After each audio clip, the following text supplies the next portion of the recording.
Hola, antes de continuar te invito a que te suscribas al canal, regálame un like o déjame algún comentario, eso me ayudaría mucho. No olvides activar la campanita para que siempre recibas notificaciones cuando se suba un nuevo video. Comencemos. Novela octava. El conde de Amberes, acusado en falso, va al exilio. Deja a 2 hijos suyos en diversos lugares de Inglaterra y él, al volver de Escocia, sin ser conocido, los encuentra en buen estado. Entra como palafrenero en el ejército del rey de Francia. Reconocida su inocencia, es restablecido en su primer estado. Mucho suspiraron las señoras por las diversas desventuras de la hermosa mujer. Pero, ¿quién sabe qué razón movía los suspiros? Tal vez las había que no menos por anhelo de tan frecuentes nupcias que por lástima de ellas suspiraban. Pero dejando esto por el momento presente, habiéndose alguna reído por las últimas palabras dichas por Pánfilo, y viendo por ellas la reina que su novela había terminado, vuelta hacia Elisa, le impuso que continuara el orden con una de las suyas, la cual, alegremente haciéndolo, comenzó. Amplísimo campo es este por el cual hoy nos estamos paseando, y no hay nadie que, no una justa sino 10 pudiese contender en el asaz fácilmente, pues tan abundante lo ha hecho la fortuna en sus extraños y dolorosos casos, y por ello, viniendo de ellos, que infinitos son, a contar alguno, digo que, al ser el imperio de Roma de los franceses a los tudescos transportado, nació entre una nación y la otra grandísima enemistad y acerba y continua guerra, por la cual, tanto para defender su país como para atacar a los otros, el rey de Francia y un hijo suyo, con toda la fuerza de su reino y junto con los amigos y parientes con quienes hacerlo pudieron, organizaron un grandísimo ejército para ir contra los enemigos, y antes de que a ello procedieran, para no dejar el reino sin gobierno. Sabiendo que Gualterio, conde de Amberes, era un hombre noble y sabio y muy fiel amigo y servidor suyo, y que aunque también era conocedor del arte de la guerra les parecía a ellos más apto para las cosas delicadas que para las fatigosas, a él en el lugar de ellos dejaron como vicario general sobre todo el gobierno del reino de Francia, y se fueron a sus campañas. Comenzó, pues, Gualterio con juicio y con orden el oficio encomendado, siempre en todas las cosas con la reina y con su nuera consultando, y aunque bajo su custodia y jurisdicción hubiesen sido dejadas, no menos como a sus señoras y principales en lo que podía las honraba. Era el dicho Gualterio hermosísimo de cuerpo y de edad de unos 40 años, y tan amable y cortés cuanto más pudiese serlo hombre noble, y además de todo esto, era el más galante y el más delicado caballero que en aquel tiempo se conociese, y el que más adornado iba. Ahora, sucedió que, estando el rey de Francia y su hijo en la guerra ya dicha, habiendo muerto la mujer de Gualterio y habiéndole dejado con un hijo varón y una hija, niños pequeños, y sin nadie más, frecuentando en la corte de las dichas señoras y hablando con ellas frecuentemente de las necesidades del reino, la mujer del hijo del rey puso en él sus ojos y con grandísimo afecto considerando su persona y sus costumbres, con oculto amor fervientemente se inflamó por él, y viéndose joven y fresca y a él sin mujer, pensó que sería fácil realizar su deseo. Y pensando que ninguna cosa se oponía a aquello sino la vergüenza de manifestárselo, oportuno, como si otras cosas con el hablar quisiese, mandó a por él. El conde, cuyo pensamiento estaba muy lejos del de la señora, sin ninguna dilación se fue a donde ella, y sentándose, como ella quiso, con ella sobre una cama, en una cámara los dos solos, habiéndola ya el conde preguntado sobre la razón por la que le hubiese hecho venir, y ella callando, finalmente, empujada por el amor, toda roja de vergüenza, casi llorando y temblando toda, con palabras entrecortadas, así comenzó a decir. Carísimo y dulce amigo y señor mío, vos podéis, como hombre sabio, fácilmente conocer cuánta sea la fragilidad de los hombres y de las mujeres, y por diversas razones más en una que en otra, por lo que debidamente, ante un justo juez, un mismo pecado en diversa cualidad de personas no debe recibir la misma pena. ¿Y quién sería quien dijese que no debiese ser mucho más reprensible un pobre hombre o una pobre mujer que con su trabajo tuviesen que ganar lo que necesitasen para vivir, si fuesen por el amor estimulados y lo siguiesen, que una señora rica y ociosa y a quien nada que agradase a sus deseos faltara? Creo ciertamente que nadie. Por la razón que juzgo que grandísima parte de excusa deban prestar las dichas cosas de aquella que las posee, si por ventura se deja llevar a amar, y lo restante debe tenerlo el haber elegido a un sabio y valeroso amador, lo ha hecho así aquella que ama. Las cuales cosas, como quiera que ambas según mi parecer, se dan en mí, y además de ellas. Otras más que a amar deben inducirme, como es mi juventud, y el alejamiento de mi marido que en la presencia de los sabios deben poder, os ruego que consejo y ayuda en lo que os pida me prestéis. Es verdad que, por el alejamiento de mi marido no pudiendo yo a los estímulos de la carne, ni a la fuerza del amor oponerme, los cuales son de tanto poder, que a los fortísimos hombres, no ya a las tiernas mujeres, han vencido muchas veces y vencen todos los días, estando yo en las comodidades y los ocios en que me veis. A secundar los placeres de amor y a enamorarme me he dejado llevar. Y como tal cosa, si sabida fuese, yo sepa que no es honesta, no menos, siendo y estando escondida en nada la juzgo ser deshonesta, pues me ha sido amor tan complaciente que, no solamente no me ha quitado el debido juicio al elegir el amante sino que mucho me ha dado, mostrándome que sois digno. Vos de ser amado por una mujer tal como yo, que, si no me engaño, os reputo por el más hermoso, el más amable y más galante, y el más sabio caballero que en el reino de Francia pueda encontrarse, y tal como yo puedo decir que sin marido me veo, vos también sin mujer. Por lo que yo os ruego, por tan grande amor como es el que os tengo, que no me neguéis el vuestro, y que se acreciente con mi juventud, la cual verdaderamente, como el hielo al fuego, se consume por vos. Al llegar a estas palabras le acometieron tan abundantemente las lágrimas que ella, que todavía más ruegos intentaba interponer, no tuvo más poder para hablar, sino que bajado el rostro y abatida, llorando, en el seno del conde dejó caer la cabeza. El conde, que lealísimo caballero era, con gravísima reprimenda empezó a reprender un tan loco amor, y a rechazarla porque ya al cuello quería echársele, y con juramentos a afirmar que primero sufriría el ser descuartizado que tal cosa contra el honor de su señor, ni en sí mismo ni en otro consintiera. Lo que oyendo la señora, súbitamente olvidado el amor y en fiero furor encendida dijo: será, pues, ruin caballero, de esta guisa escarnecido por vos mi deseo. No plazca a Dios, puesto que queréis hacerme morir, que yo morir arrojar del mundo no os haga. Y diciendo así, al punto se echó las manos a los cabellos, enmarañándoselos y descomponiéndoselos todos, y después de haberse desgarrado las vestiduras en el pecho, comenzó a gritar fuerte: ayuda, ayuda, que el conde de Amberes quiere forzarme. El conde, viendo esto, y temiendo mucho más la envidia de los cortesanos que a su conciencia, y temiendo que aquella fuese a dar más fe a la maldad de la señora que a su inocencia, se levantó y lo más aprisa que pudo, de la cámara y del palacio salió y escapó a su casa, donde, sin tomar otro consejo, puso a sus hijos a caballo y montándose él también, lo más aprisa que pudo se fue hacia Calais. Al ruido de la señora corrieron muchos, los cuales, viéndola y oyendo la razón de sus gritos, no solamente por aquello dieron fe a sus palabras, sino que añadieron que la galanura y la adornada manera del conde había sido por él largamente buscada para poder llegar a aquello.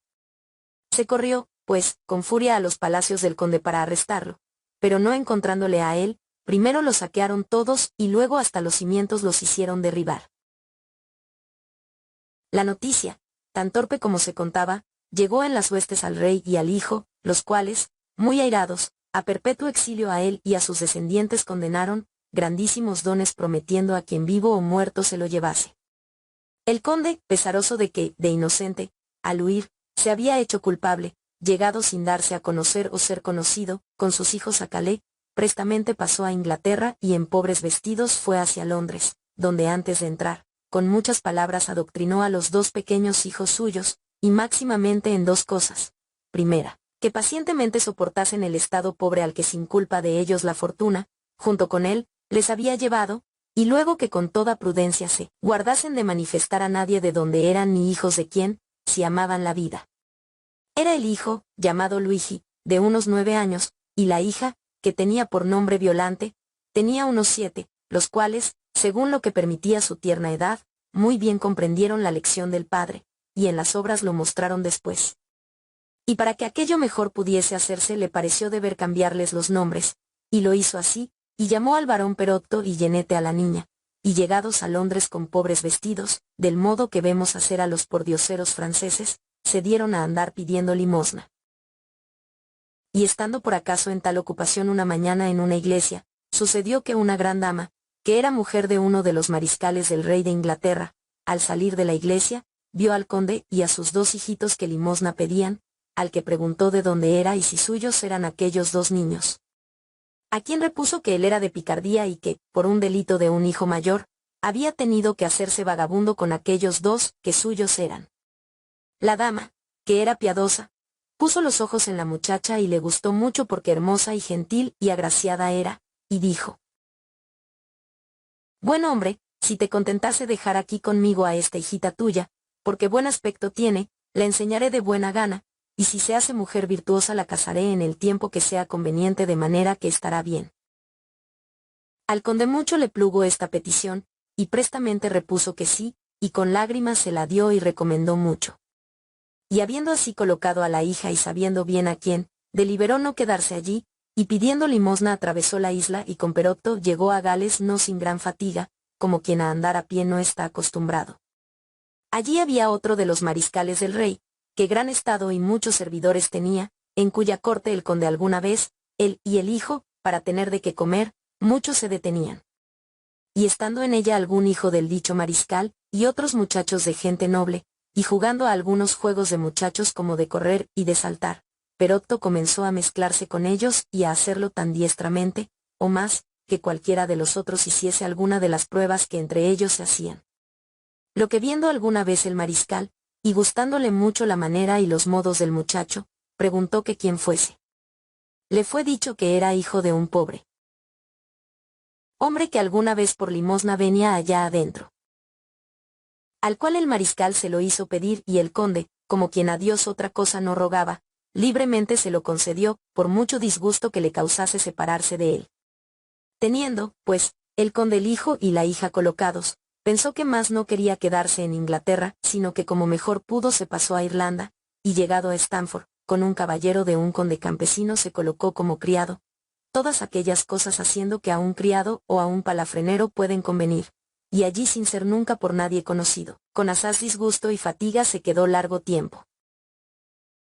Violante, llamada Jenette, con la noble señora en Londres fue creciendo en años, y en persona y en belleza, y en tanto favor de la señora y de su marido y de cualquiera otro de la casa y de quienquiera que la conociese, que era cosa maravillosa de ver, y no había nadie que sus costumbres y sus maneras mirase que no dijese que debía ser digna de todo grandísimo bien y honor. Por la cual cosa, la noble señora que la había recibido de su padre, sin haber podido nunca saber quién era él de otra manera que por lo que él decía, se había propuesto casarla honradamente según la condición de que estimaba que era. Pero Dios, justo protector de los méritos de los demás, sabiendo que era mujer noble, y llevaba sin culpa la penitencia del pecado ajeno, lo dispuso de otra manera, y para que a manos de un hombre vil no viniese la noble joven, debe creerse que, lo que sucedió, él por su misericordia lo permitió. Tenía la noble señora con la que Jenette vivía un único hijo de su marido a quien ella y el padre sumamente amaban, tanto porque era su hijo como porque por virtud y méritos lo valía, como quien más que nadie cortés y valeroso y arrogante y hermoso de cuerpo era. El cual, teniendo unos 6 años más que Jenette y viéndola hermosísima y graciosa, tanto se enamoró de ella que más allá de ella nada veía. Y porque imaginaba que debía ser de baja condición, no solamente no osaba pedirla a su padre y a su madre por mujer, sino que temiendo ser reprendido por haberse puesto a amar bajamente, cuanto podía su amor tenía escondido. Por la cual cosa, mucho más que si descubierto lo hubiera, lo estimulaba, y ocurrió que por exceso de angustia enfermó, y gravemente. Habiendo sido llamados varios médicos a su cuidado, y habiendo un signo y otro observado en él, y no pudiendo su enfermedad conocer, todos juntos desesperaban de su salvación, por lo que el padre y la madre del joven tenían tanto dolor y melancolía que mayor no habría podido tenerse, y muchas veces con piadosos ruegos le preguntaban la razón de su mal, a los que o suspiros por respuesta daba o que todo se sentía desfallecer. Sucedió un día que, estando sentado junto a él un médico asaz joven, pero en ciencia muy profundo, y teniéndole cogido por el brazo en aquella parte donde buscan el pulso, Jenette, que, por respeto por la madre, solícitamente le servía, por alguna razón entró en la cámara en la que el joven estaba echado. A la cual, cuando el joven vio, sin ninguna palabra o ademán hacer, sintió con más fuerza en el corazón el amoroso ardor, por lo que el pulso más fuerte comenzó a latirle de lo acostumbrado, lo que el médico sintió incontinenti y maravillóse, y estuvo quedo por ver cuánto aquel latir durase. Al salir Yenete de la cámara el latir se calmó, por lo que le pareció al médico haber entendido algo de la razón de la enfermedad del joven, y poco después, como si algo quisiera preguntar a Yenete, siempre teniendo al enfermo por el brazo, la hizo llamar. A lo que ella vino incontinenti. No había entrado en la cámara cuando el latir del pulso volvió al joven, y partida ella, cesó.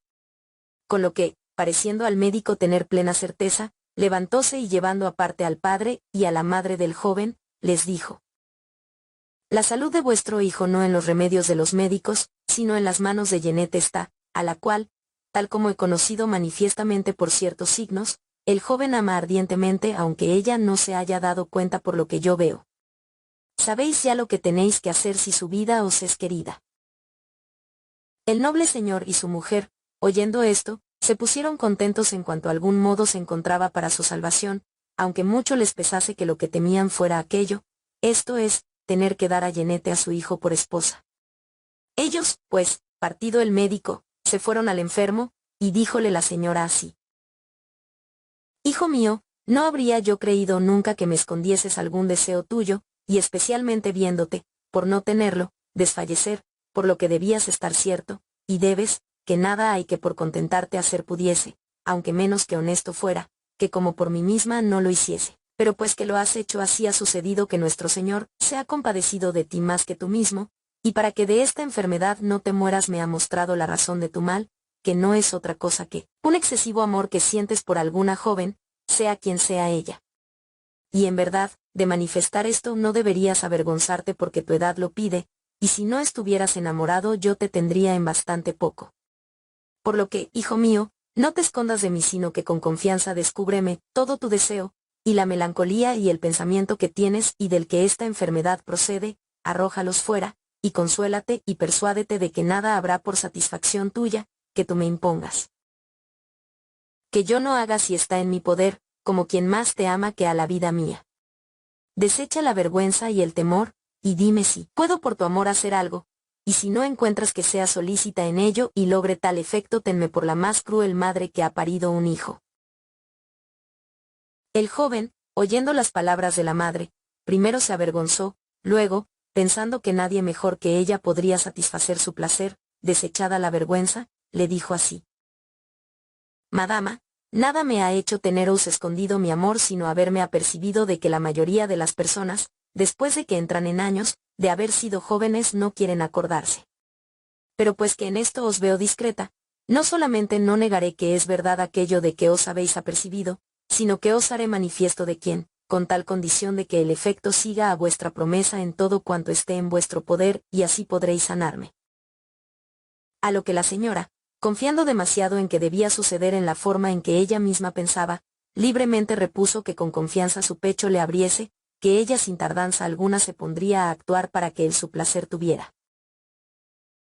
Madama, dijo entonces el joven, la alta hermosura y las loables maneras de nuestra Yenete, y el no poder manifestárselo ni hacerla apiadarse de mi amor, y el no haber osado jamás manifestarlo a nadie me han conducido donde me veis. Y si lo que me habéis prometido de un modo u otro no se sigue, estáos por segura de que mi vida será breve.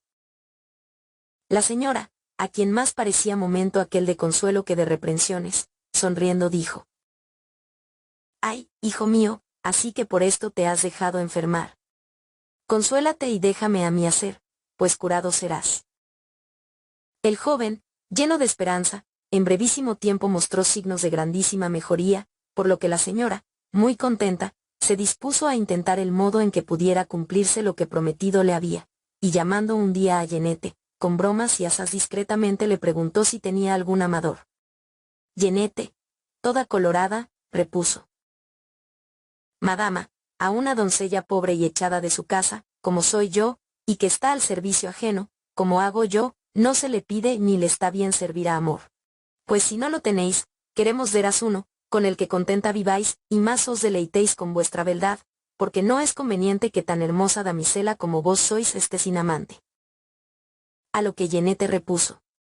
Madama, vos sacándome de la pobreza de mi padre, me habéis criado como hija, y por ello debo hacer vuestro gusto, pero no os complaceré en esto, creyendo que me hago bien.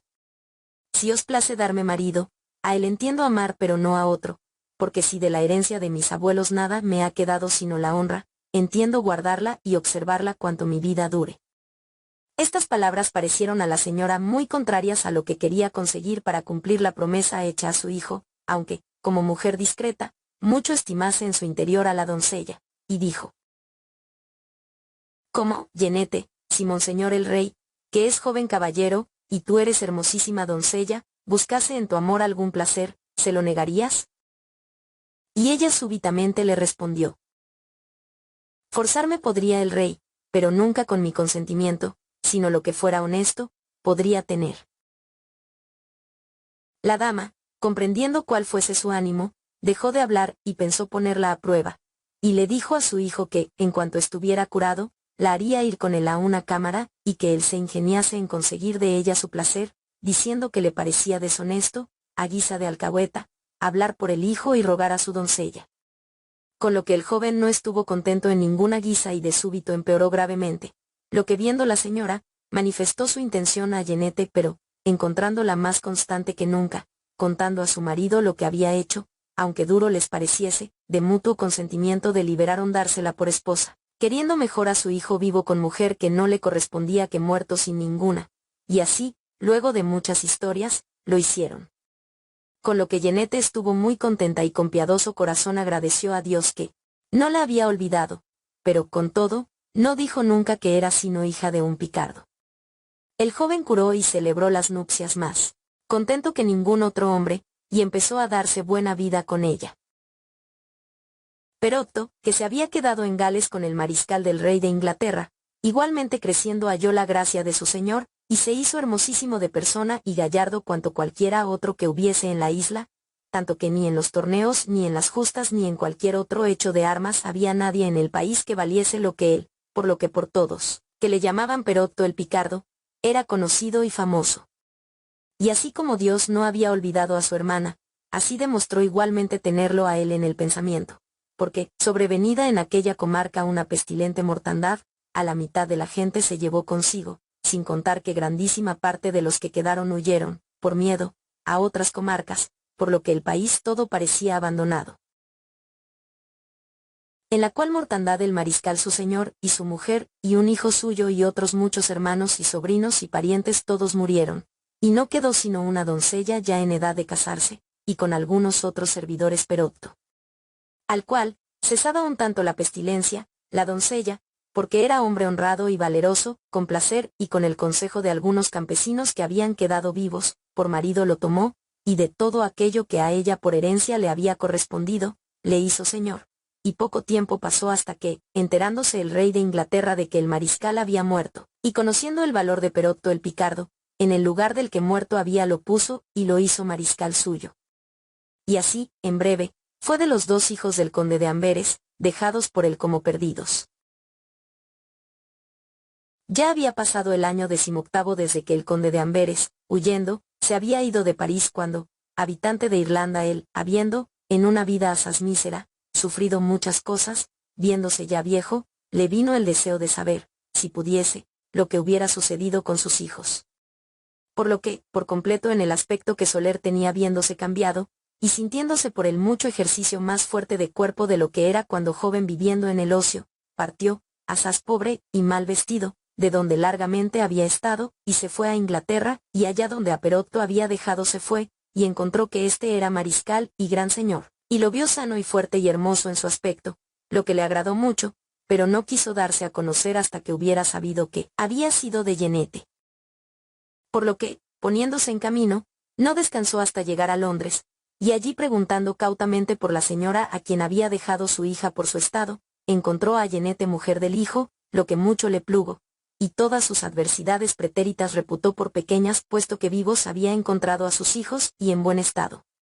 Y deseoso de poderla ver empezó, como pobre, a acercarse junto a su casa, donde, viéndole un día Giacheto Lamiens, que así se llamaba el marido de Yenete, teniendo compasión de él porque pobre y viejo lo vio, mandó a uno de los sirvientes que a su casa lo llevase, y le hiciera dar de comer por Dios, lo que el sirviente hizo de buena gana. Había Yenete tenido ya de Giacheto varios hijos, de los que el mayor no tenía más de 8 años, y eran los más hermosos y los más graciosos niños del mundo, los cuales, como vieron comer al conde, todos juntos se le pusieron en derredor y empezaron a hacerle fiestas, como si por oculta virtud hubiesen conocido que aquel era su abuelo. El cual, sabiendo que eran sus nietos, empezó a demostrarles amor y a hacerles caricias, por lo que los niños de él no querían separarse, por mucho que quien atienda a su vigilancia les llamase. Por lo que Yenete, oyéndolo, salió de una cámara y vino allí donde el conde, amenazándoles con pegarlos si lo que su maestro quería no hiciesen. Los niños empezaron a llorar y a decir que querían quedarse con aquel hombre honrado, que les quería más que su maestro, de lo que la señora y el conde se rieron. Se había levantado el conde, no a guisa de padre sino de mendigo, para saludar a la hija como a señora y un maravilloso placer al verla había sentido en el alma. Pero ella ni entonces ni después le conoció en nada, porque sobremanera estaba cambiado de lo que ser solía, como quien viejo y canoso y barbudo estaba, y magro y moreno vuelto, y más otra persona parecía que el conde. Y viendo la señora que los niños no querían separarse de él, sino que al quererlos separar lloraban, dijo al maestro que un rato los dejase quedarse. Estando, pues, los niños con el hombre honrado, sucedió que el padre de Giacheto volvió, y por el maestro se enteró de aquello, por lo que, como despreciaba a Yenete, dijo: «Dejadlos con la mala ventura que Dios les dé, que son imagen de donde han nacido, por su madre descienden de vagabundos, y no hay que maravillarse si con los vagabundos les gusta estar». Estas palabras escuchó el conde, y mucho le dolieron, pero encogiéndose de hombros sufrió aquella injuria como muchas otras había sufrido. Giacheto, que oído había las fiestas que los hijos hacían al hombre honrado, es decir al conde, aunque le desagradó, tanto les amaba que, antes de verlos llorar mandó que si el hombre honrado quisiera quedarse para hacer algún servicio, que fuese recibido. El cual respondió que se quedaba de buena gana, pero que otra cosa no sabía hacer sino cuidar caballos, a lo que toda su vida estaba acostumbrado. Dándole, pues, un caballo, cuando lo había atendido, se ponía a jugar con los niños. Mientras la fortuna de esta guisa que se ha contado conducía al conde de Amberes y a sus hijos, sucedió que el rey de Francia, concertadas muchas treguas con los alemanes, murió, y en su lugar fue coronado el hijo de quien era mujer aquella por quien el conde había sido perseguido. Este, habiendo expirado la última tregua con los tudescos, comenzó de nuevo muy cruda guerra, en cuya ayuda, como de nuevo pariente, el rey de Inglaterra mandó mucha gente bajo las órdenes de Perotto su mariscal y de Giacheto Lamiens, hijo del otro mariscal, con el cual, el hombre honrado, es decir el conde, fue, y sin ser reconocido por nadie, se quedó en el ejército por largo espacio como palafrenero, y allí, como hombre de pro, con consejos y obras, más de lo que le correspondía, prestó ayuda. Sucedió durante la guerra que la reina de Francia enfermó gravemente, y conociendo ella misma que iba a morir, arrepentida de todos sus pecados se confesó devotamente con el arzobispo de Rouen, que por todos era tenido por hombre bueno y santísimo, y entre los demás pecados le contó el gran daño que por su culpa había sufrido el conde de Amberes. Y no solamente se contentó con decirlo, sino que delante de muchos otros hombres de pro contó todo como había sucedido, rogándoles que con el rey intercediesen para que al conde, si estaba vivo, y si no a alguno de sus hijos se les restituyese en su estado. Y mucho después, ya finada su vida, honrosamente fue sepultada. Y contándole al rey su confesión, después de algunos dolorosos suspiros por las injurias hechas sin razón al valeroso hombre, le movió a hacer publicar por todo el ejército, y además en otras muchas partes, el bando de que a quien sobre el conde de Amberes o alguno de sus hijos le diese noticias, maravillosamente por cada uno sería recompensado, porque él lo tenía por inocente de aquello que le había hecho expatriarse por la confesión hecha por la reina y entendía restituirle en él, estado que tenía y aún en mayor. Las cuales cosas oyendo el conde transformado en palafrenero y comprendiendo que eran verdad, súbitamente fue a Giacheto y le rogó que con él y con Perotto fuese porque quería mostrarles lo que el rey andaba buscando. Reunidos, pues, los tres, dijo el conde a Perotto, que ya tenía el pensamiento en descubrirse. Perotto, Giacheto que aquí está tiene a tu hermana por mujer, y nunca tuvo ninguna dote, y por ello, para que tu hermana no esté sin dote, entiendo que sea él y no otro quien obtenga el beneficio que el rey promete que es tan grande, por ti, y te declare como hijo del conde de Amberes, y por Violante, tu hermana y su mujer, y por mí, que el conde de Amberes y vuestro padre soy. Perotto, oyendo esto y mirándole fijamente, enseguida lo reconoció, y llorando se arrojó a sus pies y lo abrazó diciendo: Padre mío, seáis muy bienvenido. Giacchetto, oyendo primero lo que había dicho el conde y viendo luego lo que Perotto hacía, fue acometido en un punto por tanta maravilla y tanta alegría que apenas sabía qué se debía hacer, pero dando fe a las palabras y avergonzándose mucho de las palabras injuriosas que había usado con el conde palafrenero, llorando se dejó caer a sus pies y humildemente de todas las ofensas pasadas le pidió perdón, lo que el conde, muy benignamente, levantándolo en pie, le concedió. Y luego de que los varios casos de cada uno se hubieron contado los tres, y habiendo llorado y habiéndose regocijado mucho juntos, queriendo Perotto y Giacchetto vestir al conde, de ninguna manera lo sufrió, sino que quiso que, teniendo primero Giacchetto la seguridad de obtener la recompensa prometida, tal como estaba y en aquel hábito de palafrenero, para hacerlo más avergonzarse, se lo llevase. Giacchetto, pues, con el conde y con Perotto se presentó al rey, y ofreció llevarle al conde y a su hijo si, según el bando publicado, quisiera recompensarle.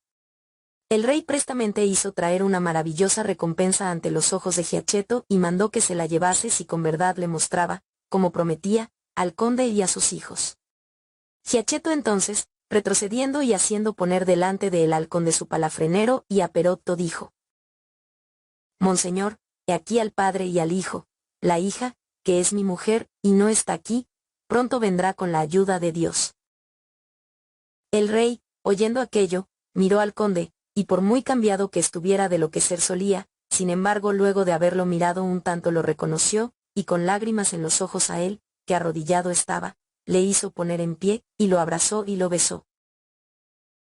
Y amigablemente recibió a Perotto, y mandó que incontinenti el conde con vestidos, servidores y caballos y arneses fuese convenientemente provisto, según requería su nobleza, la cual cosa inmediatamente fue hecha. Además de esto, mucho honró el rey a Giacchetto y quiso saber todo sobre sus aventuras pretéritas. Y cuando Giacchetto tomó las altas recompensas por haber mostrado al conde y a sus hijos, le dijo el conde: Toma estos dones de la magnificencia de Monseñor el rey, y acuérdate de decir a tu padre que tus hijos, nietos suyos y míos, no son por su madre nacidos de vagabundo.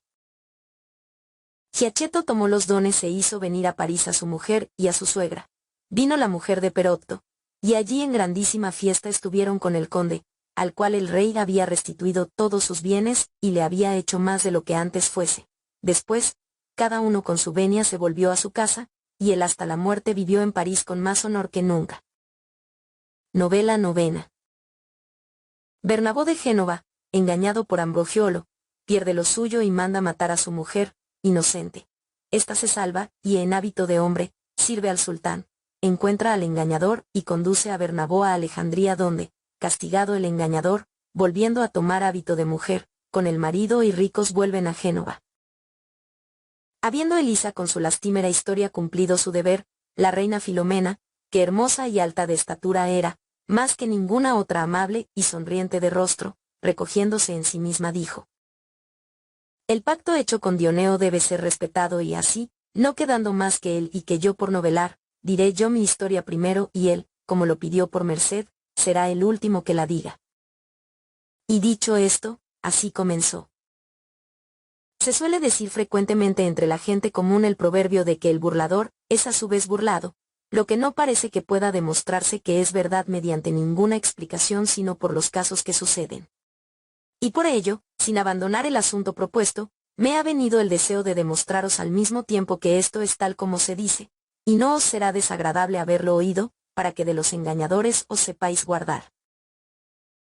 Había en París, en un albergue, unos cuantos importantísimos mercaderes italianos, cuál por un asunto cuál por otro, según lo que es su costumbre, y habiendo cenado una noche todos alegremente, empezaron a hablar de distintas cosas, y pasando de una conversación en otra, llegaron a hablar de sus mujeres, a quienes en sus casas habían dejado, y bromeando comenzó a decir uno: Yo no sé lo que hará la mía, pero sí sé bien que, cuando aquí se me pone por delante alguna jovencilla que me plazca, dejo a un lado el amor que tengo a mi mujer y gozo de ella el placer que puedo. Otro repuso: Y yo lo mismo hago, porque si creo que mi mujer alguna aventura tiene, la tiene, y si no lo creo, también la tiene, y por ello, lo que se hace que se haga, lo que el burro da contra la pared, eso recibe. El tercero llegó, hablando, a la mismísima opinión, y en breve, todos parecía que estuviesen de acuerdo en que las mujeres por ellos dejadas no perdían el tiempo. Uno solamente, que tenía por nombre Bernabolo Mellin de Génova, dijo lo contrario, afirmando que él, por especial gracia de Dios, tenía por esposa a la mujer más cumplida en todas aquellas virtudes que mujer o a un caballero, en gran parte, o doncella puede tener, que tal vez en Italia no hubiera otra igual, porque era hermosa de cuerpo y todavía bastante joven, y diestra y fuerte, y nada había que fuese propio de mujer, como bordar labores de seda y cosas semejantes, que no hiciese mejor que ninguna. Además de esto no había escudero, o servidor si queremos llamarlo así, que pudiera encontrarse que mejor o más diestramente sirviese a la mesa de un señor de lo que ella servía, como que era muy cortés, muy sabia y discreta. Junto a esto, alabó que sabía montar a caballo, gobernar un halcón, leer y escribir y contar una historia mejor que si fuese un mercader, y de esto, luego de otras muchas alabanzas, llegó a lo que se hablaba allí, afirmando con juramento que ninguna más honesta ni más casta se podía encontrar que ella, por lo cual creía él que, si 10 años o siempre estuviese fuera de casa, ella no se entendería con otro hombre en tales asuntos. Había entre estos mercaderes que así hablaban un joven mercader llamado Ambrogiolo de Piacenza, el cual a esta última alabanza que Bernabó había hecho de su mujer empezó a dar las mayores risotadas del mundo, y jactándose le preguntó si el emperador le había concedido aquel privilegio sobre todos los demás hombres. Bernabó, un tanto airadillo, dijo que no el emperador sino Dios, quien tenía algo más de poder que el emperador, le había concedido aquella gracia. Entonces dijo Ambrogiolo: Bernabó, yo no dudo que no creas decir verdad, pero a lo que me parece, has mirado poco la naturaleza de las cosas, porque si la hubieses mirado, no te creo de tan torpe ingenio que no hubieses conocido en ella cosas que te harían hablar más cautamente sobre este asunto. Y para que no creas que nosotros, que muy libremente hemos hablado de nuestras mujeres, creamos tener otra mujer, o hecha de otra manera que tú, sino que hemos hablado así movidos por una natural sagacidad, quiero hablar un poco contigo sobre esta materia. Siempre he entendido que el hombre es el animal más noble que fue creado por Dios entre los mortales, y luego la mujer, pero el hombre, tal como generalmente se cree y ve en las obras, es más perfecto y teniendo más perfección, sin falta debe tener mayor firmeza, y la tiene por lo que universalmente las mujeres son más volubles. Y el por qué se podría por muchas razones naturales demostrar, que al presente entiendo dejar a un lado. Si el hombre, que es de mayor firmeza, no puede ser que no condescienda, no digamos a una que se lo ruegue, sino a no desear a alguna que a él le plazca, y además de desearla a hacer todo lo que pueda para poder estar con ella, y ello no una vez al mes sino 1000 al día le sucede, que esperas que una mujer, naturalmente voluble, pueda hacer ante los ruegos, las adulaciones y 1000 otras maneras que use un hombre entendido que la ame? ¿Crees que pueda contenerse? Ciertamente, aunque lo afirmes no creo que lo creas, y tú mismo dices que tu esposa es mujer, y que es de carne y hueso como son las otras. Por lo que, si es así, aquellos mismos deseos deben ser los suyos y las mismas fuerzas que tienen las otras para resistir a los naturales apetitos, por lo que es posible, aunque sea honestísima, que haga lo que hacen las demás, y no es posible negar nada tan absolutamente ni afirmar su contrario como tú lo haces. A lo que Bernabó repuso y dijo: Yo soy mercader y no filósofo, y como mercader responderé, y digo que sé que lo que dices les puede suceder a las necias, en las que no hay ningún pudor, pero que aquellas que sabias son tienen tanta solicitud por su honor que se hacen más fuertes que los hombres, que no se preocupan de él, para guardarlo, y de estas es la mía. Dijo entonces Ambrogiolo: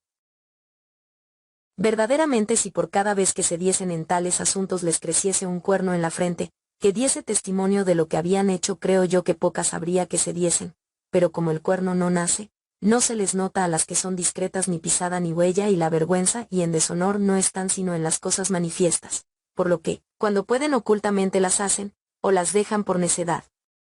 Y ten esto por cierto, que solo es casta la que no fue por nadie rogada, o si rogó ella, la que no fue escuchada. Y aunque yo conozca por naturales y diversas razones que las cosas son así, no hablaría tan cumplidamente como lo hago si no hubiese muchas veces y a muchas puesto a prueba. Y te digo que si yo estuviese junto a esa tu santísima esposa, creo que en poco espacio de tiempo la llevaría a lo que ya he llevado a otras. Bernabó, airado, repuso: el contender con palabras podría extenderse demasiado. Tú dirías y yo diría, y al final no serviría de nada. Pero puesto que dices que todas son tan plegables, y que tu ingenio es tanto, para que te asegures de la honestidad de mi mujer, estoy dispuesto a que me corten la cabeza si jamás a algo que te plazca en tal asunto puedas conducirla. Y si no puedes, no quiero sino que pierdas 1000 florines de oro. Ambrogiolo, ya calentado sobre el asunto, repuso: Bernabó, no sé qué iba a hacer con tu sangre si te ganase, pero si quieres tener una prueba de lo que te he explicado, apuesta 5000 florines de oro de los tuyos, que deben serte menos queridos que la cabeza, contra 1000 de los míos, y aunque no pongas ningún límite, quiero obligarme a ir a Génova y antes de 3 meses luego de que me haya ido, haber hecho mi voluntad con tu mujer, y en señal de ello traer conmigo algunas de sus cosas más queridas, y tales y tantos indicios que tú mismo confieses que es verdad, a condición de que me des tu palabra de no venir a Génova antes de este límite, ni escribirle nada sobre este asunto. Bernabó dijo que le placía mucho, y aunque los otros mercaderes que allí estaban se ingeniasen en estorbar aquel hecho, conociendo que gran mal podían hacer de él, estaban sin embargo tan encendidos los ánimos de los dos mercaderes que, contra la voluntad de los otros, por buenos escritos con sus propias manos se comprometieron el uno con el otro. Y hecho el compromiso, Bernabó se quedó y Ambrogiolo lo antes que pudo se vino a Génova. Y quedándose allí algunos días y con mucha cautela informándose del nombre del barrio y de las costumbres de la señora, aquello y más oyó que le había oído a Bernabó, por lo que le pareció haber emprendido necia empresa. Pero sin embargo, habiendo conocido a una pobre mujer que mucho iba a su casa y a la que la señora quería mucho, no pudiéndola inducir a otra cosa, la corrompió con dineros y por ella, dentro de un arca construida para su propósito, se hizo llevar no solamente a la casa sino también a la alcoba de la noble señora. Y allí, como si a alguna parte quisiese irse la buena mujer, según las órdenes dadas por Ambrogiolo, le pidió que la guardase algunos días. Quedándose, pues, el arca en la cámara y llegada la noche, cuando Ambrogiolo pensó que la señora dormía, abriéndola con ciertos instrumentos que llevaba, salió a la alcoba silenciosamente, en la que había una luz encendida, por lo cual la situación de la cámara, las pinturas y todas las demás cosas notables que en ella había empezó a mirar y a guardar en su memoria.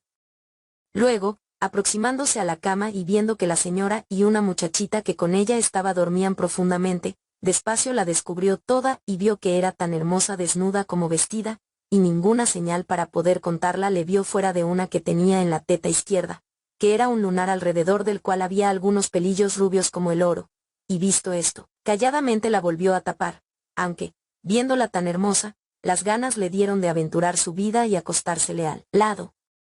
Pero como había oído que era tan rigurosa y agreste en aquellos asuntos no se arriesgó y, quedándose la mayor parte de la noche por la alcoba a su gusto, una bolsa y una saya sacó de un cofre suyo, y unos anillos y un cinturón, y poniendo todo aquello en su arca, él también se metió en ella, y la cerró como estaba antes, y lo mismo hizo 2 noches sin que la señora se diera cuenta de nada.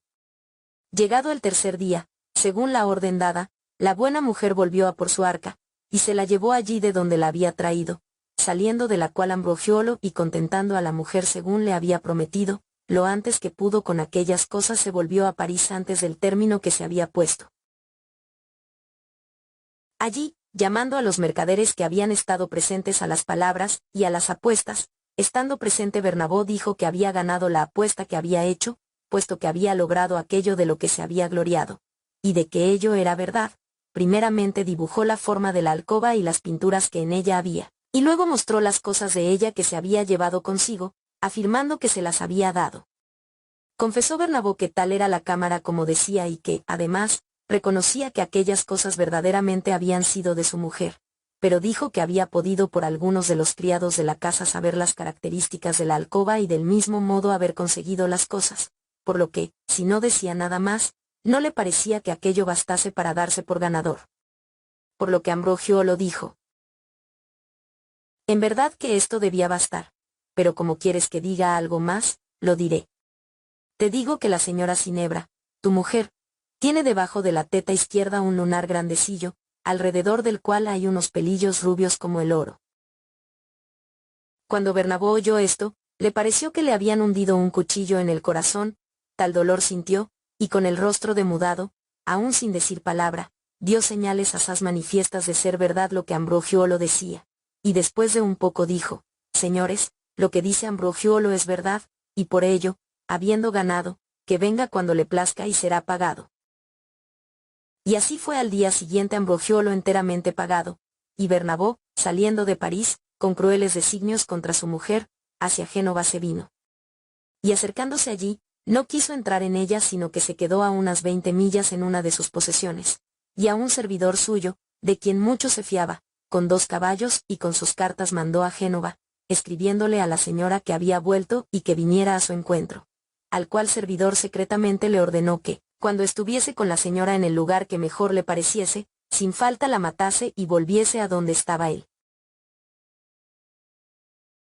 Llegado, pues, el servidor a Génova y entregadas las cartas y hecha su embajada, fue por la señora con gran fiesta recibido, y ella a la mañana siguiente, montando con el servidor a caballo, hacia su posesión se puso en camino, y caminando juntos y hablando de diversas cosas, llegaron a un valle muy profundo y solitario y rodeado por altas rocas y árboles, el cual, pareciéndole al servidor un lugar donde podía con seguridad cumplir el mandato de su señor, sacando fuera el cuchillo y, cogiendo a la señora por el brazo, dijo: Señora, encomendad vuestra alma a Dios, que, sin proseguir adelante, es necesario que muráis. La señora, viendo el cuchillo y oyendo las palabras, toda espantada, dijo: Merced, por Dios. Antes de que me mates dime en qué te he ofendido para que debas matarme. Señora, dijo el servidor, a mí no me habéis ofendido en nada, pero en que hayáis ofendido a vuestro marido yo no lo sé, sino que él me mandó que, sin teneros ninguna misericordia, en este camino os matase, y si no lo hiciera me amenazó con hacerme colgar. Sabéis bien que obligado le estoy, y que a cualquier cosa que él me ordene no puedo decirle que no. Sabe Dios que por vos siento compasión, pero no puedo hacer otra cosa. A lo que la señora, llorando, dijo: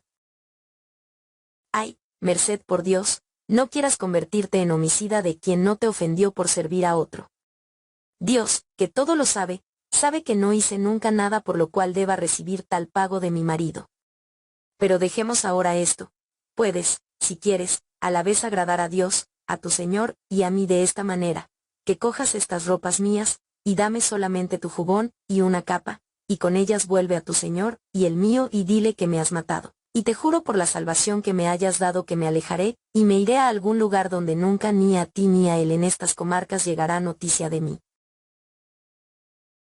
El servidor, que contra su gusto la mataba, fácilmente se compadeció, por lo que, tomando sus paños, y dándole un juboncillo suyo, y una capa con capuchón, y dejándole algunos dineros que ella tenía, rogándole que de aquellas comarcas se alejase, la dejó en el valle a pie, y se fue a donde su señor, al que dijo que no solamente su orden había sido cumplida sino que, el cuerpo de ella muerto había arrojado a algunos lobos.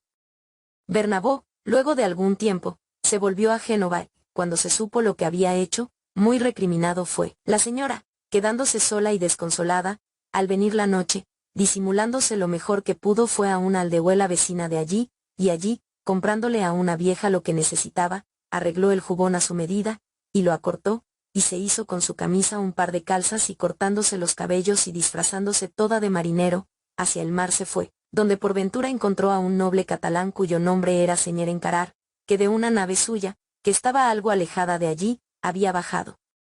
a Alba a refrescarse en una fuente, con el cual, entrando en conversación, se contrató por servidor, y subió con él a la nave, haciéndose llamar Sicurán de Finali.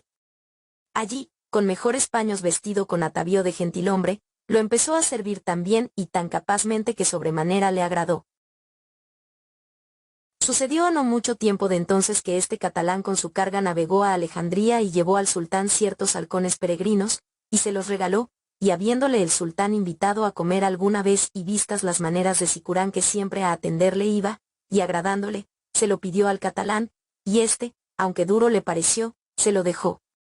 Sicurán en poco tiempo no menos la gracia y el amor del sultán conquistó, con su esmero, que lo había hecho los del Catalán, por lo que con el paso del tiempo sucedió que, debiéndose hacer en cierta época del año una gran reunión de mercaderes cristianos y saracenos, a manera de feria, en Acre, que estaba bajo la señoría del sultán, y para que los mercaderes y las mercancías seguras estuvieran, siempre había acostumbrado el sultán a mandar allí, además de sus otros oficiales, algunos de sus dignatarios con gente que atendiese a la guardia, para cuya necesidad, llegado el tiempo, deliberó mandar a Sicurán, el cual ya sabía la lengua óptimamente, y así lo hizo. Venido, pues, Sicurán a Acre como señor y capitán de la guardia de los mercaderes y las mercancías, y desempeñando allí bien y solícitamente lo que pertenecía a su oficio, y andando dando vueltas vigilando, y viendo a muchos mercaderes sicilianos y pisanos y genoveses y venecianos y otros italianos, con ellos de buen grado se entretenía, recordando su tierra. Ahora, sucedió una vez que, habiendo él un día descabalgado en un depósito de mercaderes venecianos, vio entre otras joyas una bolsa y un cinturón que enseguida reconoció como que habían sido suyos, y se maravilló, pero sin hacer ningún gesto, amablemente preguntó de quién eran y si se vendían. Había venido allí Ambrogio de Piacenza con muchas mercancías en una nave de venecianos, el cual, al oír que el capitán de la guardia preguntaba de quién eran, dio unos pasos adelante y, riendo, dijo: Maíce, las cosas son mías, y no las vendo, pero si os agradan os las daré con gusto. Sicurán, viéndole reír, sospechó que le hubiese reconocido en algún gesto, pero, poniendo serio rostro, dijo: Te ríes tal vez porque me ves a mí, hombre de armas, andar preguntando sobre estas cosas femeninas. Dijo Ambrogio: Maíce, no me río de eso sino que me río del modo en que las conseguí. A lo que Sicurán dijo: así Dios te dé buena ventura, si no te desagrada, di cómo las conseguiste.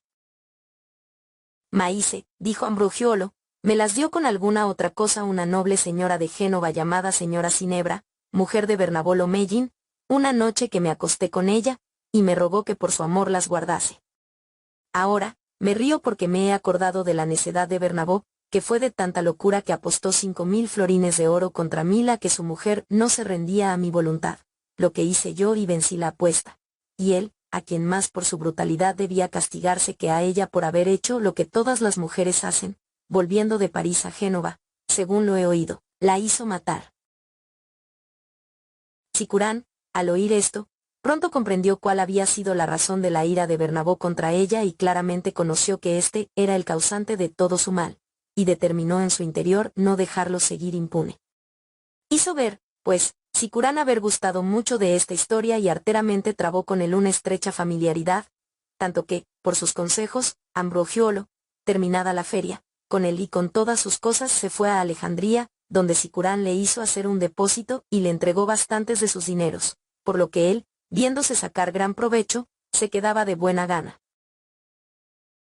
Sicurán, preocupado por demostrar su inocencia a Bernabó, no descansó hasta que, con ayuda de algunos grandes mercaderes genoveses que en Alejandría estaban, encontrando raras razones, le hizo venir, y estando éste en asaz pobre estado, por algún amigo suyo le hizo recibir ocultamente hasta el momento que le pareciese oportuno para hacer lo que hacer entendía. Había ya Sicurán hecho contar a Ambrogio la historia delante del sultán, y hecho que el sultán gustase de ella, pero luego que vio aquí a Bernabó, pensando que no había que dar largas a la tarea, buscando el momento oportuno, pidió al sultán que llamase a Ambrogio y a Bernabó, y que en presencia de Bernabó, si no podía hacerse fácilmente, con severidad se arrancase a Ambrogio la verdad de cómo había sido aquello de lo que él se jactaba de la mujer de Bernabó. Por la cual cosa, Ambrogio y Bernabó venidos, el sultán en presencia de muchos, con severo rostro, a Ambrogio mandó que dijese la verdad de cómo había ganado a Bernabó 5.000 florines de oro, y estaba presente allí Sicurán, en el que Ambrogio más confiaba, y él con rostro mucho más airado le amenazaba con gravísimos tormentos si no la decía. Por lo que Ambrogio, espantado por una parte y otra, y obligado, en presencia de Bernabó y de muchos otros, no esperando más castigo que primera devolución de los 5.000 florines de oro y de las cosas, claramente como había sido el asunto todo lo contó. Y habiéndolo contado Ambrogio, Sicurán, como delegado del sultán en aquello, volviéndose a Bernabó dijo: ¿Y tú, qué le hiciste por esta mentira a tu mujer? A lo que Bernabó repuso: Yo, llevado de la ira por la pérdida de mis dineros y de la vergüenza por el deshonor que me parecía haber recibido de mi mujer, hice que un servidor mío la matara, y según lo que él me contó, pronto fue devorada por muchos lobos. Dichas todas estas cosas en presencia del sultán, y por él oídas y entendidas todas, no sabiendo él todavía a dónde Sicurán, que esto le había pedido y ordenado, quisiese llegar, le dijo Sicurán: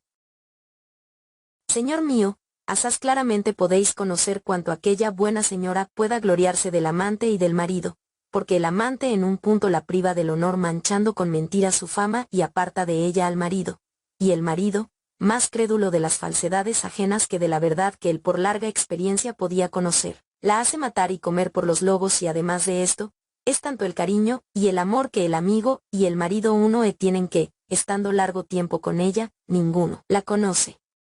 Pero porque vos óptimamente conocéis lo que cada uno de estos ha merecido, si queréis por una especial gracia, concederme que castiguéis al engañador y perdonéis al engañado, la haré que venga ante vuestra presencia. El sultán, dispuesto en este asunto a complacer a Sicurán en todo, dijo que le placía y que hiciese venir a la mujer. Se maravillaba mucho Bernabó, que firmemente la creía muerta, y Ambrogiolo, ya adivino de su mal, de más tenía miedo que de pagar dineros, y no sabía si esperar o si temer más que la señora viniese, pero con gran maravilla su venida esperaba. Hecha, pues, la concesión por el sultán a Sicurán,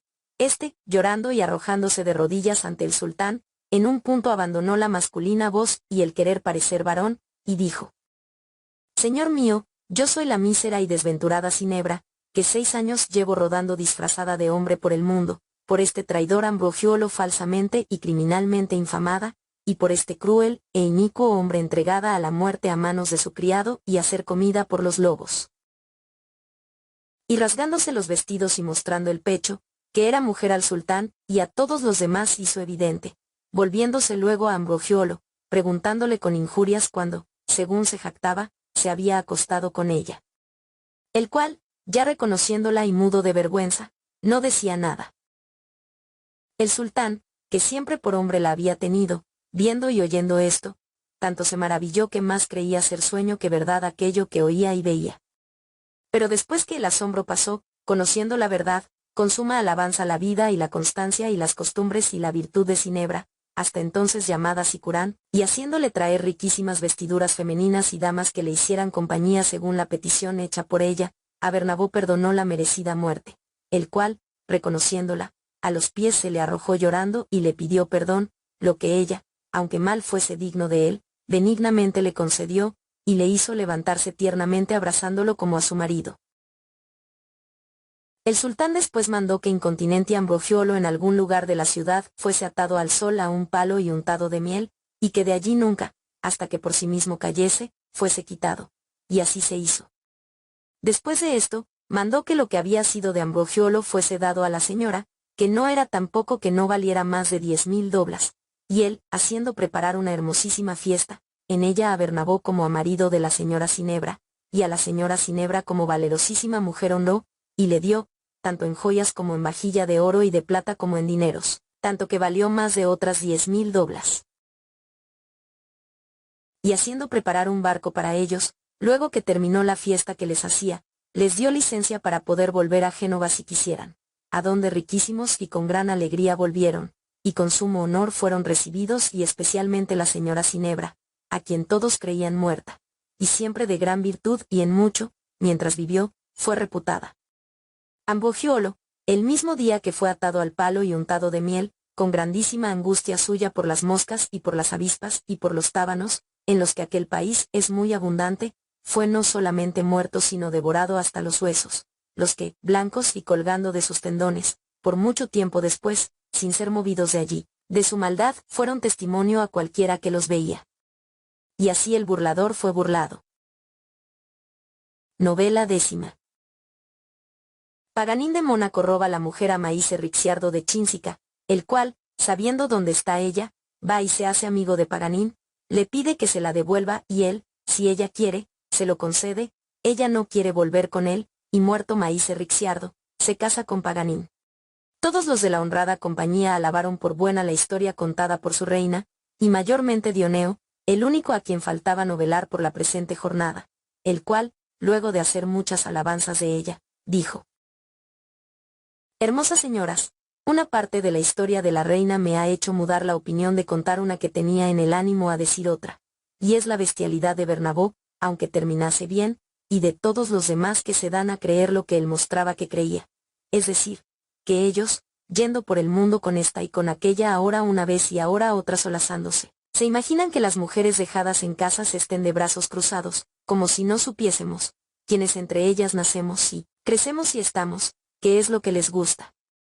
Y contándola os mostraré cuál sea la estupidez de estos tales, y cuanto mayor sea la de quienes, estimándose más poderosos que la naturaleza, se persuaden, con fantásticos razonamientos, de poder hacer lo que no pueden, y se esfuerzan por traer a otro a lo que ellos son, no sufriéndolo la naturaleza de quien es arrastrado. Hubo, pues, un juez en Pisa, más que de fuerza corporal dotado de ingenio, cuyo nombre fue Maíce Rixiardo de Chínsica, el cual, creyendo tal vez satisfacer a su mujer con las mismas obras que hacía para sus estudios, siendo muy rico, con no poca solicitud buscó a una mujer hermosa y joven por esposa, cuando de lo uno y lo otro, si hubiese sabido aconsejarse él mismo como hacía a los demás, debía huir. Y lo consiguió, porque Maíce Lato Gualandi le dio por mujer a una hija suya cuyo nombre era Bartolomea, una de las más hermosas y vanidosas jóvenes de Pisa, aun cuando allí haya pocas que no parezcan lagartijas gusaneras. A la cual, el juez, llevándola con grandísima fiesta a su casa, y celebrando unas bodas hermosas y magníficas, acertó la primera noche a tocarla una vez para consumar el matrimonio, y poco faltó para que hiciera tablas, el cual, luego por la mañana, como quien era magro y seco y de poco espíritu, tuvo que confortarse con garnacha y con dulces, y con otros remedios volverse a la vida. Pues este señor juez, habiendo aprendido a estimar mejor sus fuerzas que antes, empezó a enseñarle a ella un calendario bueno para los niños que aprenden a leer, y quizás hecho en Rávena, porque, según le enseñaba, no había día en que no tan solo una fiesta sino muchas se celebrasen, en reverencia de las cuales, por diversas razones le enseñaba que el hombre y la mujer debían abstenerse de tales ayuntamientos, añadiendo a ellos los ayunos y las 4 témporas y vigilias de los apóstoles. Y de 1000 otros santos, y viernes y sábados, y el domingo del Señor, y toda la cuaresma, y ciertas fases de la luna y otras muchas excepciones, pensando tal vez que tanto convenía descansar de las mujeres en la cama como descansos él se tomaba al pleitear sus causas.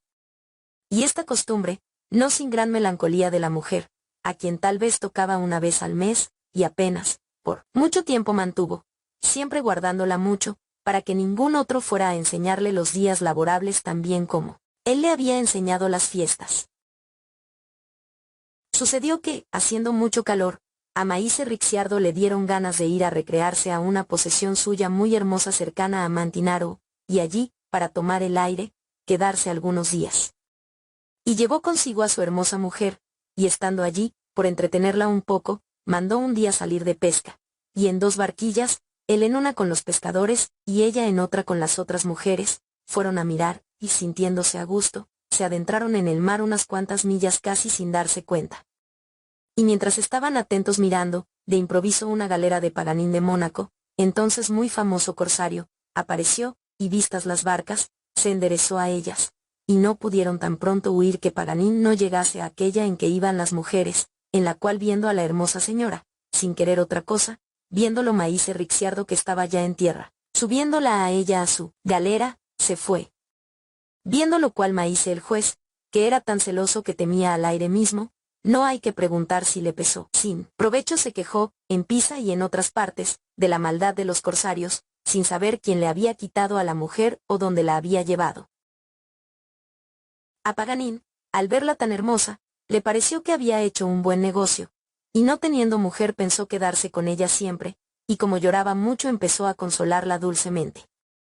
Y, venida la noche, habiéndosele a él el calendario caído de las manos y salido de la memoria cualquier fiesta o feria, empezó a consolarla con los hechos, pareciéndole que de poco habían servido las palabras durante el día, y de tal modo la consoló que, antes de que llegasen a Mónaco, el juez y sus leyes se le habían ido de la memoria y empezó a vivir con Paganín lo más alegremente del mundo, el cual, llevándola a Mónaco, además de los consuelos que de día y de noche le daba.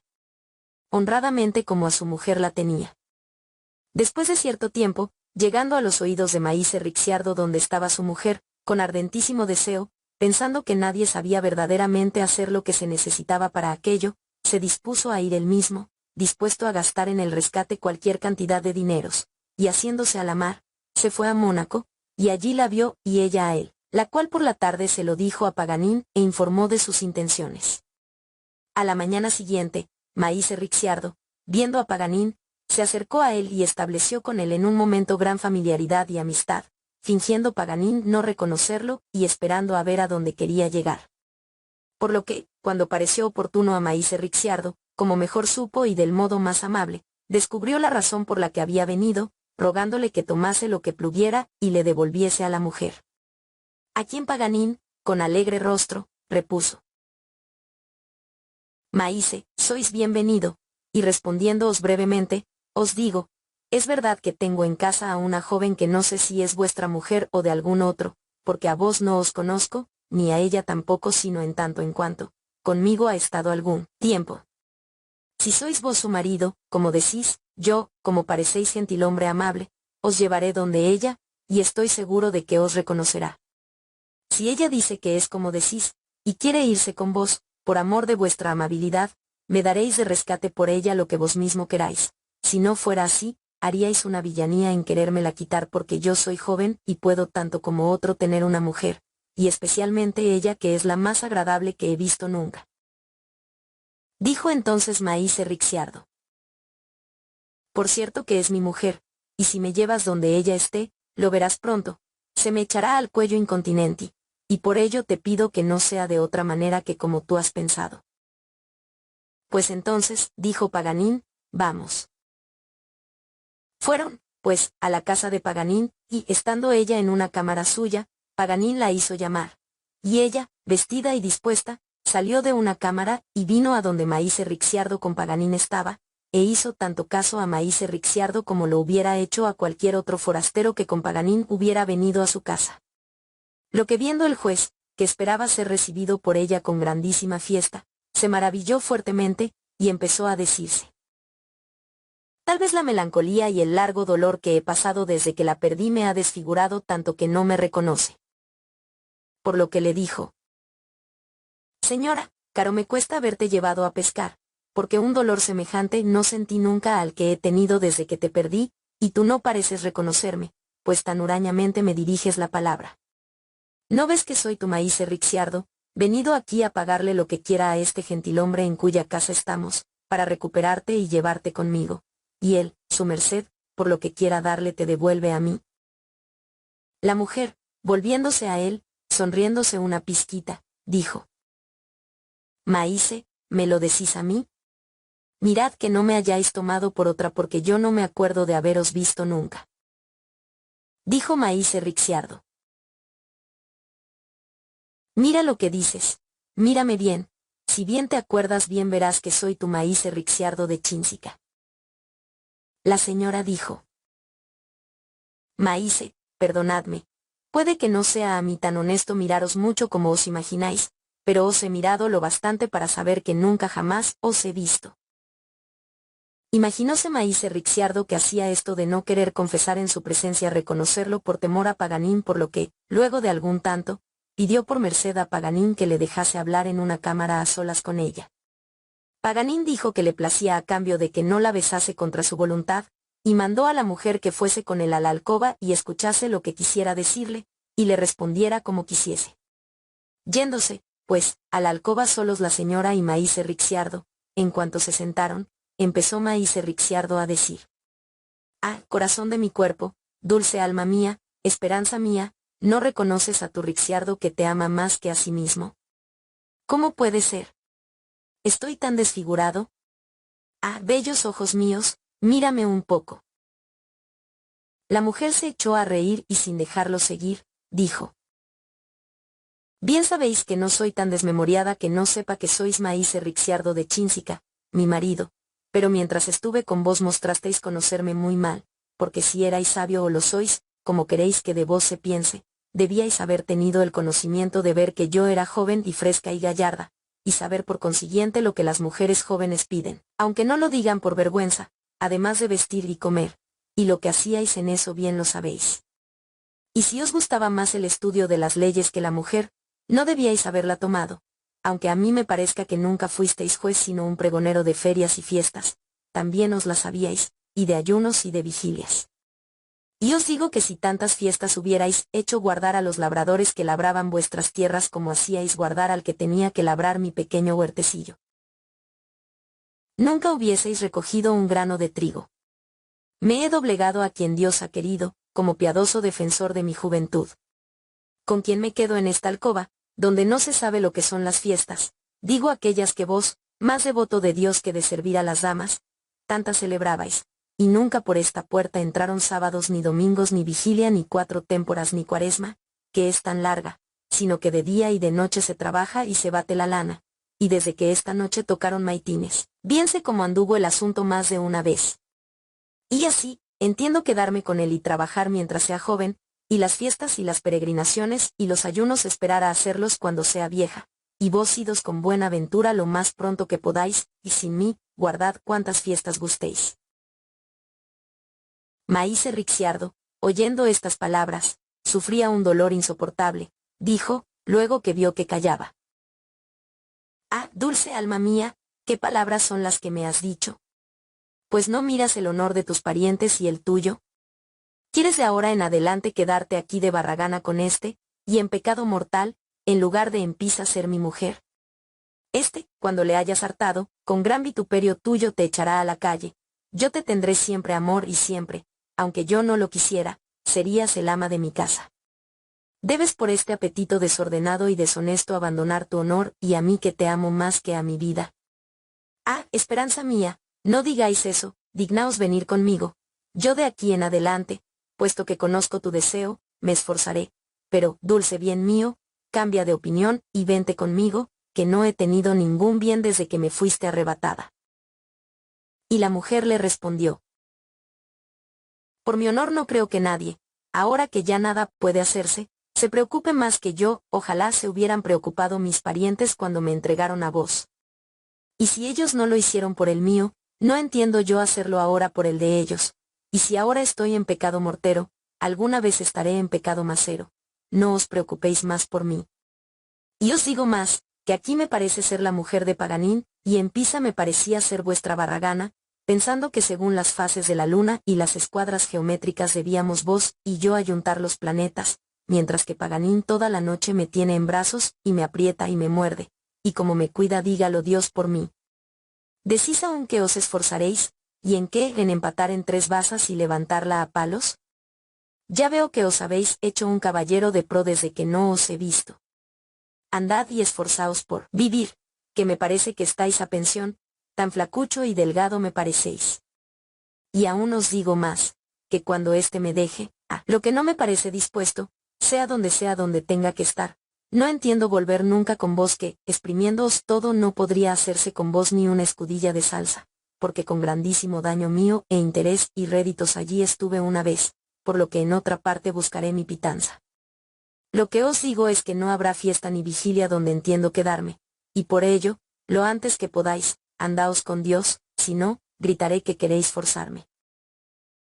Maese Ricciardo, viéndose en mal trance, y aun conociendo entonces su locura al elegir mujer joven estando desmadejado, doliente y triste, salió de la alcoba y dijo a Paganín muchas palabras que de nada le valieron.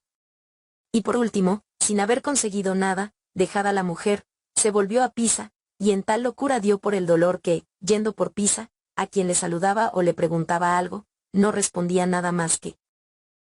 el mal foro no quiere fiestas. Y luego de no mucho tiempo murió, de lo que enterándose Paganín, y sabiendo el amor que la mujer le tenía, la desposó como su legítima esposa, y sin nunca guardar fiestas ni vigilias o hacer ayunos, trabajaron mientras las piernas les sostuvieron, y bien se divirtieron. Por lo cual, queridas señoras mías, me parece que el señor Bernabó disputando con Ambrogiolo quisiese apartar la cabra del monte. Esta historia hizo reír tanto a toda la compañía que no había nadie a quien no le doliesen las mandíbulas, y de común consentimiento todas las mujeres dijeron que Dioneo llevaba razón, y que Bernabó había sido un animal.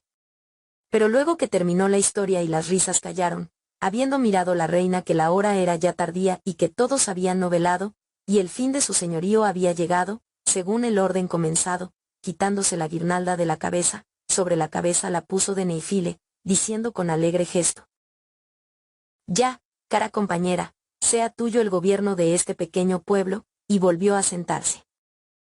Neifile se ruborizó un poco con el recibido honor, y su rostro parecía una fresca rosa de abril o de mayo tal como se muestra al clarear el día, con los ojos anhelantes y chispeantes, no de otro modo que una matutina estrella, un poco bajos.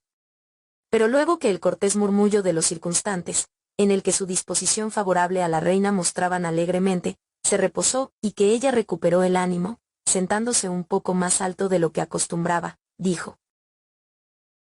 «Puesto que así es que vuestra reina soy, no alejándome de la costumbre seguida por aquellas que antes de mí lo han sido, cuyo gobierno habéis alabado obedeciéndolo, os haré manifiesto en pocas palabras mi parecer, que si por vuestra opinión es estimado, seguiremos. Como sabéis, mañana es viernes y el día siguiente sábado, días que, por las comidas que se acostumbran en ellos, son un tanto enojosos a la mayoría de la gente, sin decir que, el viernes, atendiendo a que en el aquel que por nuestra vida murió, sufrió pasión, es digno de reverencia, por lo que justa cosa y muy honesta reputaría que, en honor de Dios, más con oraciones que con historias nos entretuviésemos. Y el sábado es costumbre de las mujeres lavarse la cabeza y quitarse todo el polvo,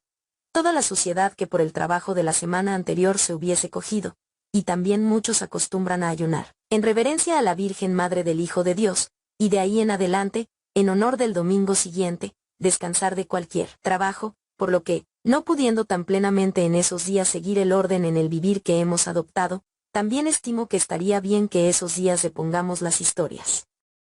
Luego, como habremos estado aquí 4 días, si queremos evitar que llegue la gente nueva, juzgo oportuno mudarnos de aquí e irnos a otra parte, y donde ya lo he pensado y provisto. Allí, cuando estemos reunidos el domingo después de dormir, como hemos tenido hoy mucho tiempo para razonar conversando, tanto porque tendréis más tiempo para pensar como porque será mejor que se limite un poco la libertad en novelar, y que se hable de uno de los muchos casos de la fortuna, he pensado que sea sobre quien alguna cosa muy deseada haya conseguido con industria o una pérdida recuperado. Sobre lo cual, piense cada uno en decir algo que a la compañía pueda ser útil, o al menos deleitable, siempre con la salvedad del privilegio de Dioneo». Todo el mundo alabó lo dicho y lo imaginado por la reina, y así establecieron que fuese. La cual, después de esto, haciendo llamar a su senescal, donde debía poner la mesa por la tarde le dijo, y todo lo que luego debía hacer en todo el tiempo de su señorío plenamente le expuso, y hecho así, poniéndose en pie con su compañía, les dio licencia para hacer lo que a cada uno más gustase. Tomaron, pues, las señoras y los hombres el camino de un jardincillo, y allí, luego de que un tanto se hubieron entretenido, venida la hora de la cena, con fiesta y con placer cenaron, y levantándose de allí, según plugo a la reina, conduciendo Emilia la carola, la siguiente canción de Pampinea, que los demás coreaban, se cantó. ¿Quién podría cantar en lugar mío que tengo y gozo todo cuanto ansío? Ven, pues, amor, razón de mi ventura, de la esperanza y de toda alegría, ven conmigo a cantar no de suspiros, penas y amargura, que ahora me es dulce lo que fue agonía, sino de este brillar del fuego en cuyas llamas quiero estar adorándote a ti como a Dios mío. Tú ante los ojos me trajiste, amor, cuando en tu fuego ardí por vez primera, a uno de tal talante que en beldad y osadía, y en valor, otro mejor jamás se encontraría, ni aun otro semejante. Y tanto me inflamó que en este instante feliz te estoy cantando, Señor mío. Y este que es para mi sumo placer, y que me quiere cuanto yo le quiero amor, por tu merced, por lo que en este mundo mi querer tengo y gozar de paz en otro espero, y pues le guardo fe que aun a su reino Dios, que esto lo ve, por su bondad nos llevará confío. Después de esta, otras muchas se cantaron, y se bailaron muchas danzas, y se tocaron distintas músicas, pero juzgando la reina que era tiempo de tener que irse a descansar, con las antorchas por delante cada uno a su cámara se fueron, y durante los 2 días siguientes atendiendo a aquellas cosas que la reina había hablado, esperando con deseo la llegada del domingo. Termina la segunda jornada.